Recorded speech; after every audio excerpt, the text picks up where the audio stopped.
Good afternoon, everyone. I'm thrilled to welcome Mayor Justin Bibb. As Cleveland's mayor, he has been dedicated to building healthier neighborhoods, supporting youth and families, and creating a more sustainable and equitable city.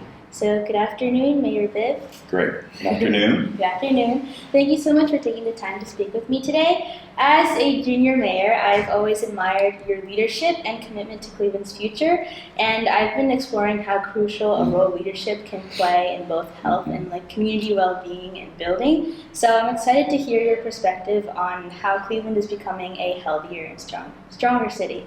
So to start off, if you could describe your vision for healthy Cleveland in one sentence, what would it be? I love this line that goes like this: health is wealth. Health is wealth. So what does that mean?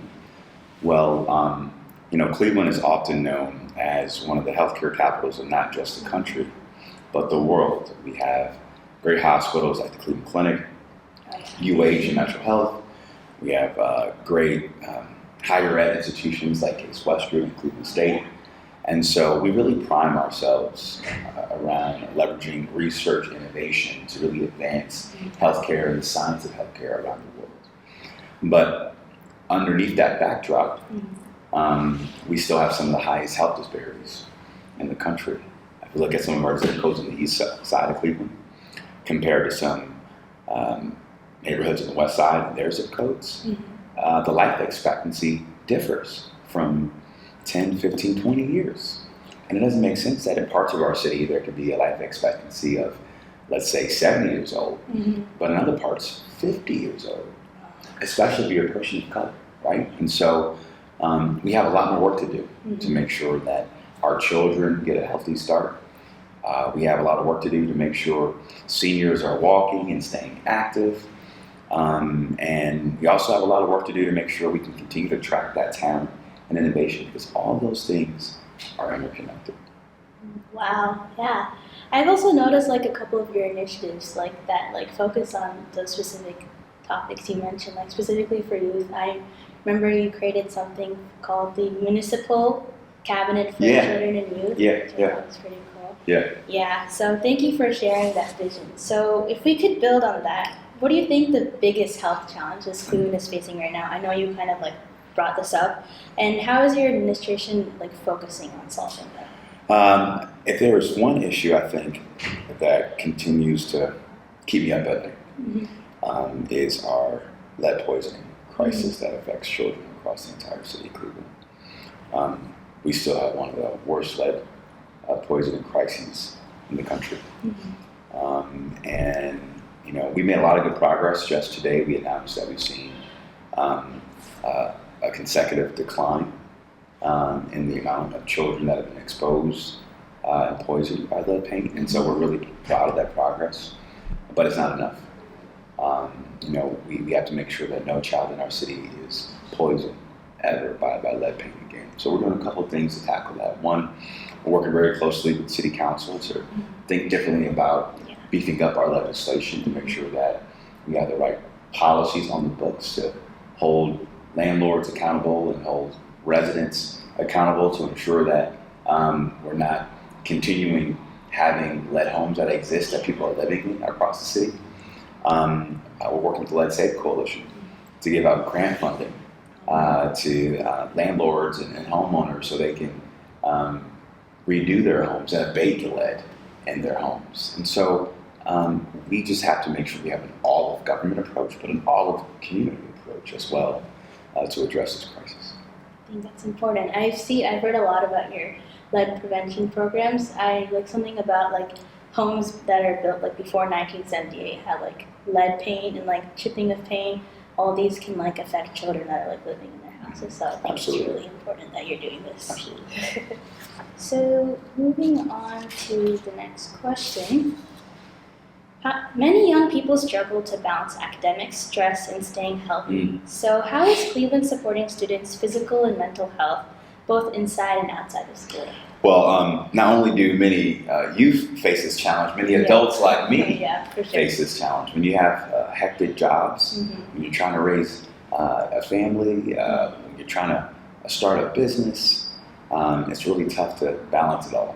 right? Mm-hmm. And one of the things that we've done to support youth around this is we have a thriving youth community conversation and conference every year, where we bring together youth to talk about the youth mental health challenges. And the other thing that we've done is we work with our local workforce investment board, Greater Cleveland Works, and we actually have a task force focused on getting more folks trained so they can support youth in their mental health, right? And so we want to make sure that young people have the mental health supports they need. We still have one of the highest suicide rates for teens in the country. So that's why we're very closely with CMSD and their HumanWare program to meet the social and emotional needs of children. And we're always encouraging youth in Cleveland to, get involved in our parks, get involved in our rec centers so they can be active in our neighborhoods. I think that's a very holistic way of looking Have to at be holistic. physical and mental health. Absolutely. And not just looking at the teens who might have struggled with like mental health issues, also supporting the providers as well is extremely important. You got to help the whole ecosystem. Yeah, the whole ecosystem. I love that. So, talking about ecosystem, shifting gears, Cleveland's environment, like clean air, safe housing, and green spaces, affects everyone's health. So what steps is the city taking to make neighborhoods safer and healthier places to live? Yeah, well, one of the things I'm really proud that we've gotten done in my first term in office is the work we've done to recreate a separate department for Parks and Rec. Oh, wow. Historically, it was buried in Public Works and didn't get a lot of funding, didn't get a lot of attention. And because we've created that brand new department, for the first time in our city's history, we did a comprehensive Parks and Rec master plan. Wow. So what that has done is allowed us to grade every park and rec center. And using that analysis, we're really reinvesting in our parks and rec centers because I believe, regardless if we live downtown, the east side, and west side, our young people and families should have high quality green spaces and parks, right? Because that supports mental health, it supports neighborhood vitality, and it gives people hope. And the other thing I would say is I'm the chairman emeritus of Climate Mayors. Oh, okay. So climate is very important to me as mayor. And this year on Earth Day, we released our brand new climate action plan. And it's really focused on lowering the cost of living for Cleveland families. Because we are living in an affordability crisis in Cleveland and across the country.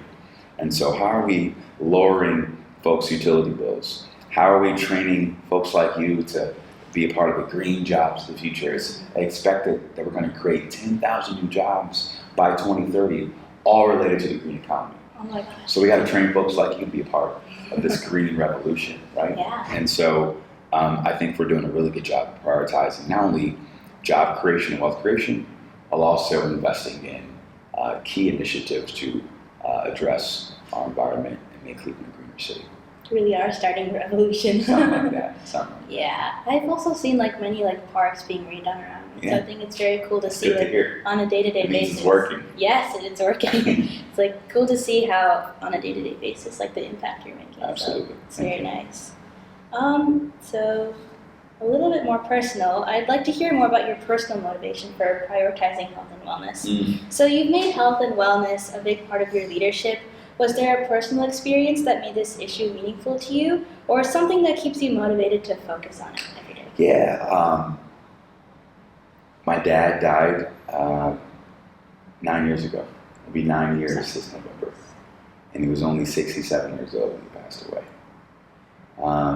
And, he had two very stressful jobs. And being a father, which is a very stressful job, as I'm sure your dad knows. But he was a firefighter and a cop, and those jobs are very hard. And he probably didn't understand the importance of balance. He probably didn't understand the importance of taking care of himself. I rarely saw him exercise. He didn't really eat well. He smoked sometimes, and I often think about if my dad knew, or had the time, or had people around him who helped him with better habits, maybe he'd still be here with me today, right? And so I'm not perfect. I got to work out more. I got to No. eat better, right? I'm in a stressful job myself, but I want to make sure that if I'm blessed to, have a family one day and be a dad and be a husband, I want to be there for as long as I can for my future family. And so right now, that's my motivation. That's beautiful. Thank you. Really, Yeah. sorry for your loss, but He's still here, looking down on us now. Yes. Yeah. And then one last question. So this is a little bit about what I've been doing. So as part of my work combining music, art, and health education, I've seen how music can bring healing and connection to people of all ages. So in that spirit, what are your thoughts on creating a Music is Medicine Day in Cleveland? A day to celebrate how music can support wellness and maybe spark dialogue about mental health and creative expression. I think it's a great idea. Okay. I think you should lead it, Okay. and I think we should help you. Okay. Thank you so much. We should do it at the Rock and Roll event, Oh wow. right? And bring youth together and talk about it. So, however I can help you, let me know. Thank Great. you so much. Thank you. Great job. Thank you We're so proud much of for you. your time, and I definitely can say that Cleveland is growing stronger, healthier under your leadership. So thank you so much for both on the behalf of our youth and yeah.